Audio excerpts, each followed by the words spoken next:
મળતી માહિતી મુજબ સી ડિવિઝન પોલીસ મથકની હદમાં આવેલી ઝૂંપડપટ્ટીમાં રહેતી 11 વર્ષની સગીર તેના માતા પિતા સાથે તાર પત્રીથી બાંધેલા ઝૂંપડામાં રહે છે. આ ઝૂંપડામાં મુખ્ય દરવાજો કે પાછળની દિવાલ ન હોવાથી સુરક્ષાની પૂરતી વ્યવસ્થા ન હતી.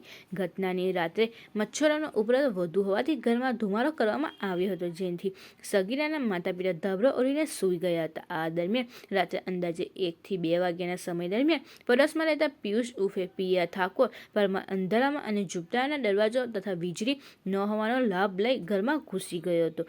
આરોપીએ સગીરા સાથે શારીરિક અડપલા કર્યા હતા. સૃષ્ટિ વિરુદ્ધ કૃત્ય કરી દુષ્કર્મ આચર્યું હતું. સગીરાએ બૂમાબૂમ કરતા આરોપી અંધારાનો લાભ લઈ સ્થળ પરથી ફરાર થઈ ગયો હતો. જો કે નજીકના વિસ્તારમાં લાગેલા સીસીટીવી કેમેરામાં આરોપી કેદ થઈ ગયો હતો હોવાનું પણ સામે આવ્યું છે. ઘટના અંગે સગીરાના પિતાએ તાત્કાલિક પોલીસ મથકે પહોંચી ફરિયાદ નોંધાવી હતી.